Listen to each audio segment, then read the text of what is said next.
खुद को बदलने का सबसे सरल तरीका है उन जगहों पर चुप रहना जहां शब्दों से ज्यादा मौन की जरूरत होती है।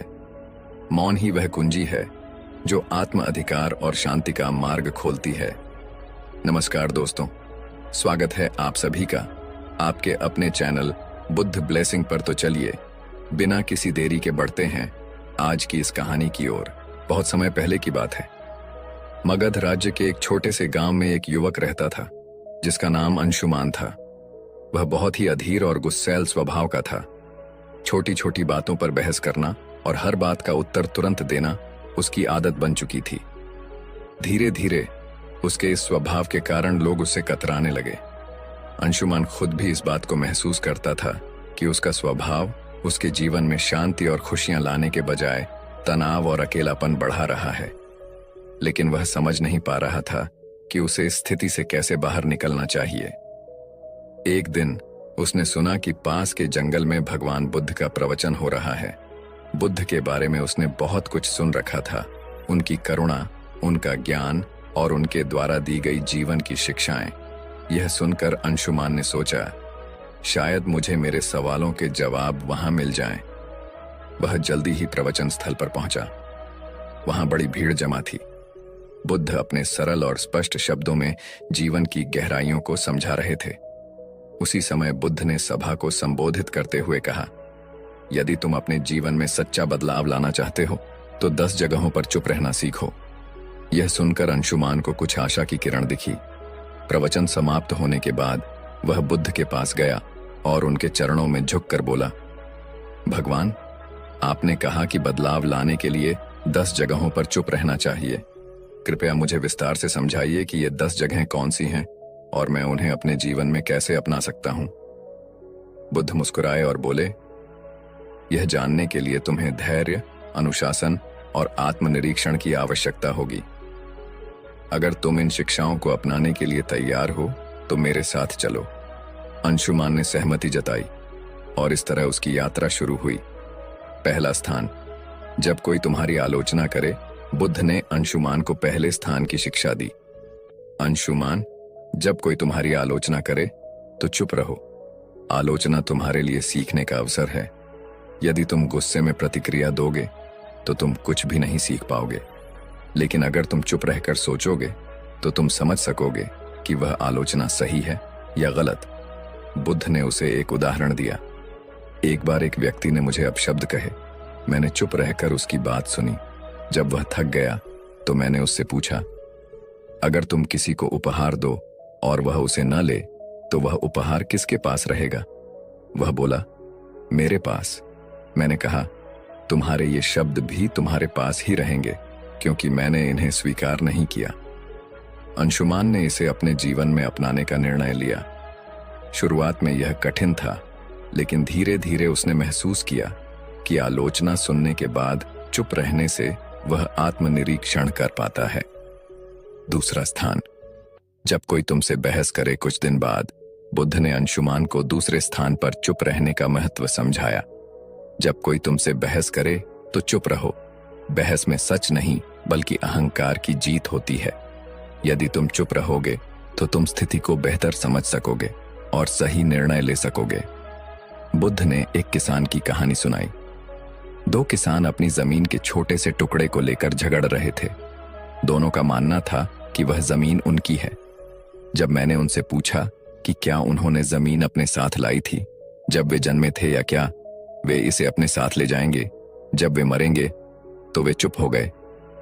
इस शिक्षा ने अंशुमान को सिखाया कि बहस में पड़ने से बेहतर है चुप रहकर समाधान की ओर बढ़ा जाए। तीसरा स्थान, जब कोई गुस्से में हो। बुद्ध ने अंशुमान से कहा, गुस्सा आग की तरह है। यदि तुम इसमें घी डालोगे तो यह और भड़क जाएगा। इसलिए जब कोई गुस्से में हो तो चुप रहो। उसकी गुस्से की ऊर्जा खत्म हो जाएगी। इसके लिए उन्होंने एक कहानी सुनाई। एक राजा ने अपने मंत्री को गुस्से में फांसी की सजा सुनाई। मंत्री ने कुछ नहीं कहा। अगले दिन राजा को पछतावा हुआ और उसने मंत्री को माफ कर दिया। अगर मंत्री उस समय राजा से बहस करता तो शायद उसकी जान चली जाती। अंशुमान ने इसे भी अपने जीवन में अपनाया। चौथा स्थान, जब तुम दुखी हो एक दिन अंशुमान को किसी बात पर गहरा दुख हुआ। उसने बुद्ध से कहा, भगवान, मैं इस पीड़ा को सहन नहीं कर पा रहा। बुद्ध ने कहा, जब तुम दुखी हो तो चुप रहो। दुख तुम्हारे भीतर के बदलाव का द्वार हो सकता है। चुप्पी में तुम्हें अपने प्रश्नों के उत्तर मिल सकते हैं। बुद्ध ने उसे यह भी बताया कि दुख तुम्हें मजबूत बनाता है, बशर्ते तुम उसे समझने की कोशिश करो। 5वां स्थान, जब कोई तुम्हें उकसाए। बुद्ध ने अंशुमान से कहा, जब कोई तुम्हें जानबूझकर उकसाए तो चुप रहना ही सबसे बड़ा उत्तर है। यह तुम्हारी शक्ति और धैर्य को दर्शाता है। उन्होंने एक साधु की कहानी सुनाई। एक बार एक साधु को गांव के लोग परेशान करते थे, लेकिन वह साधु हमेशा शांत रहता था। धीरे धीरे गांव वालों ने उसे तंग करना छोड़ दिया। उनकी चुप्पी ने उन्हें बदल दिया। 6ठा स्थान, जब तुम्हें दूसरों की मदद न करनी हो। बुद्ध ने समझाया, हर जगह मदद करने की जरूरत नहीं होती। जब कोई तुम्हारी राय न मांगे तो चुप रहना बेहतर है। यह शिक्षा अंशुमान के लिए बहुत उपयोगी साबित हुई। 7वां स्थान, जब तुम्हें अपने ज्ञान पर घमंड हो। बुद्ध ने कहा, ज्ञान विनम्रता का आभूषण है। यदि तुम अपने ज्ञान का प्रदर्शन करोगे तो वह खोखला हो जाएगा। 8वां स्थान, जब कोई सत्य सुनने को तैयार न हो। बुद्ध ने अंशुमान से कहा, सत्य का मूल्य तब तक नहीं होता जब तक उसे स्वीकार करने वाला तैयार न हो। ऐसे में तुम्हारे शब्द व्यर्थ होंगे और तुम केवल अपना समय और ऊर्जा खो दोगे। फिर उन्होंने विस्तार से बताया, जब तुम किसी को सत्य बताने की कोशिश करोगे लेकिन वह अपने भ्रम या अहंकार में डूबा होगा तो तुम्हारे शब्द उसे असहज कर देंगे। ऐसे समय में चुप रहना ही सबसे बड़ा उपाय है। सत्य का बीज तभी फलेगा जब जमीन तैयार हो। बुद्ध ने अंशुमान को एक कहानी सुनाई। एक राजा के दरबार में एक साधु आया और कहा, राजन, तुम्हारे निर्णय गलत हैं। राजा को यह सुनकर गुस्सा आ गया और उसने साधु को दरबार से बाहर फेंकने का आदेश दिया। साधु ने जाते जाते कहा, सत्य कहने का समय अभी नहीं आया। जब तुम्हारा मन इसे समझने के लिए तैयार होगा तब मैं लौटूंगा। वर्षों बाद राजा ने अपनी गलतियों से सीख ली और साधु को फिर से बुलाया। इस बार राजा ने न केवल साधु की बात सुनी बल्कि उसे अपने जीवन का मार्गदर्शक भी बनाया। बुद्ध ने अंशुमान को समझाया, सत्य का प्रभाव तभी होता है जब सुनने वाला उसे ग्रहण करने के लिए तैयार हो। 9वां स्थान, जब परिस्थितियां तुम्हारे नियंत्रण में न हो। बुद्ध ने कहा, जीवन में कई बार ऐसी स्थितियां आती हैं जिन्हें तुम बदल नहीं सकते। उन पर क्रोधित या व्याकुल होकर तुम केवल अपनी शांति को खोओगे। ऐसे समय में चुप रहना ही सबसे बुद्धिमानी है। उन्होंने समझाया, चुप रहना कोई कमजोरी नहीं बल्कि धैर्य और संतुलन का प्रतीक है। जब परिस्थिति तुम्हारे बस में नहीं हो तो उसे स्वीकार करो और शांत रहो। यही मानसिक शक्ति का आधार है। बुद्ध ने एक घटना का जिक्र किया। एक बार एक किसान ने बुद्ध से पूछा, मेरा खेत सूखा पड़ा है, बारिश नहीं हो रही, मैं क्या करूं? बुद्ध ने उत्तर दिया, तुम बारिश नहीं बदल सकते, लेकिन तुम अपनी मेहनत को दिशा दे सकते हो। चुप रहो और अपने खेत के लिए वैकल्पिक उपाय खोजो। शांति से सोचो और समाधान खुद आ जाएगा। किसान ने यही किया और जल्द ही उसकी समस्या हल हो गई। बुद्ध ने कहा, जब परिस्थितियां तुम्हारे नियंत्रण में न हो तो चुप रहकर धैर्य और समाधान की दिशा में काम करना ही तुम्हारी सबसे बड़ी ताकत है। 10वां स्थान, जब तुम्हारा दिल भर जाए। बुद्ध ने अंशुमान से कहा, जब तुम्हारा हृदय कृतज्ञता, प्रेम और शांति से भर जाए तो इसे शब्दों की आवश्यकता नहीं होती। ऐसी स्थिति में चुप्पी स्वयं एक भाषा बन जाती है। यह तुम्हारे भीतर की सबसे बड़ी खुशी है। उन्होंने इसे और स्पष्ट करते हुए कहा, कृतज्ञता का सबसे शुद्ध रूप मौन में प्रकट होता है। जब तुम अपने जीवन में आनंदित महसूस करो तो इसे बाहरी अभिव्यक्ति की आवश्यकता नहीं होती। यह चुप्पी तुम्हारी आत्मा की खुशी का प्रतीक होती है। एक प्रेरणादायक कथा। बुद्ध ने अंशुमान को एक छोटी कहानी सुनाई। एक बार एक शिष्य को उसके गुरु ने आत्मज्ञान का अनुभव कराया। शिष्य का हृदय कृतज्ञता से भर गया। उसने गुरु से कहा, मैं आपको धन्यवाद देना चाहता हूं, लेकिन शब्द पर्याप्त नहीं लगते। गुरु मुस्कुराए और बोले, तुम्हारी चुप्पी ही मेरे लिए सबसे बड़ा धन्यवाद है, इसे बनाए रखो। बुद्ध ने समझाया, जब दिल भर जाए तो शब्दों की आवश्यकता नहीं होती। मौन तुम्हारी सबसे बड़ी अभिव्यक्ति है। अंशुमान ने जब बुद्ध से 10 जगहों पर चुप रहने का ज्ञान लिया तो बुद्ध ने उसे तुरंत अभ्यास में डालने का निर्णय लिया। उन्होंने कहा, ज्ञान का मूल्य तभी है जब इसे जीवन में लागू किया जाए। मैं तुम्हें कुछ परीक्षाओं से गुजरने का अवसर दूंगा। इन परीक्षाओं से तुम सीखोगे कि चुप्पी वास्तव में तुम्हें कितना बदल सकती है। अंशुमान ने सहमति दी और बुद्ध के मार्गदर्शन में अपने जीवन के इस नए अध्याय की शुरुआत की। बुद्ध ने अंशुमान को एक गांव भेजा जहां लोगों को उसकी पुरानी आदतों के बारे में बताया गया। जैसे ही अंशुमान वहां पहुंचा, लोगों ने उसे बुरा भला कहना शुरू कर दिया।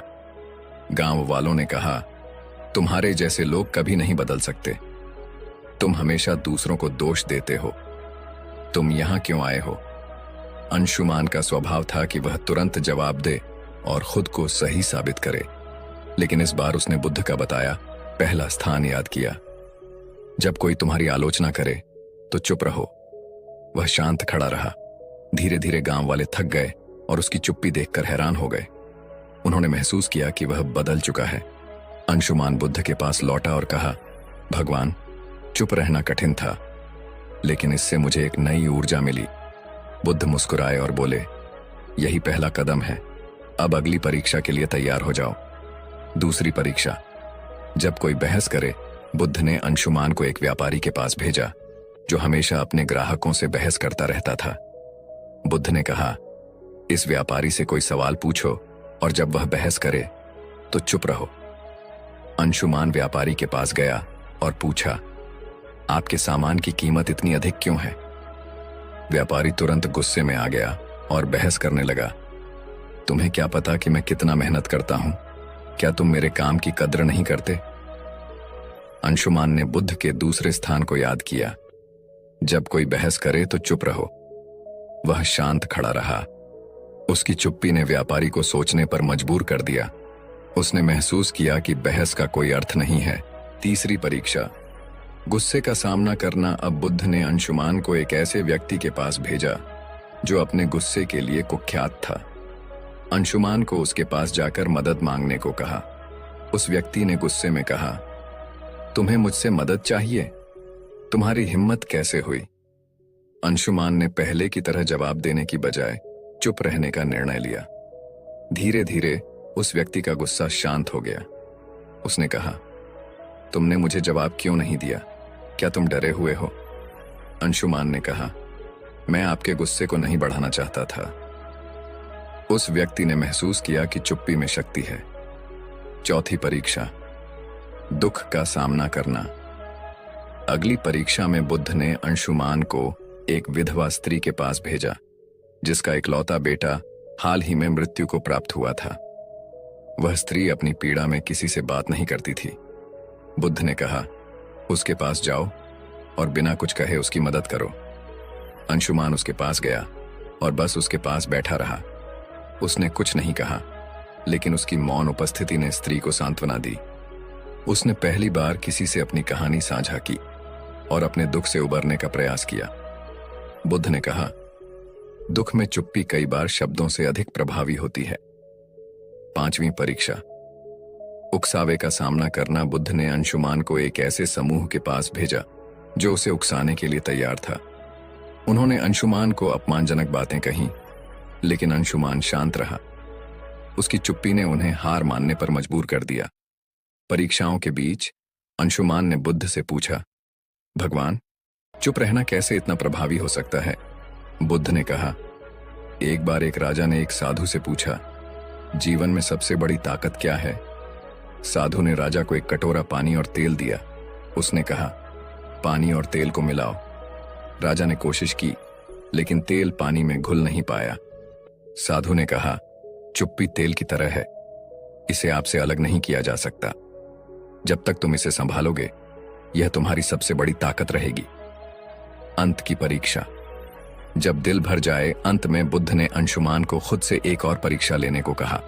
उन्होंने कहा, जब तुम्हारा दिल खुशी और कृतज्ञता से भर जाए, तब चुप्पी को अपनाओ। अंशुमान ने महसूस किया कि जब वह अपनी सभी परीक्षाओं में सफल हुआ, तो उसका दिल शांति और आनंद से भर गया। उसने बुद्ध के चरणों में झुककर कहा, भगवान, मैं बदल चुका हूं। अब मैं जानता हूं कि चुप्पी ही सच्चा ज्ञान है। यह कहानी हमें सिखाती है कि चुप रहना केवल बोलने से बचना नहीं है, यह एक आंतरिक शांति और समझ का प्रतीक है। बुद्ध की यह शिक्षा हमें अपने जीवन के हर पहलू में संतुलन और शांति लाने का मार्ग दिखाती है। जब हम बोलने की बजाय सुनना और समझना सीखते हैं तो जीवन वास्तव में बदलने लगता है। यह कहानी हमें सिखाती है कि चुप्पी सिर्फ शब्दों का अभाव नहीं, बल्कि आत्मा की भाषा है। चुप रहना सीखो, यही सच्चा बदलाव है।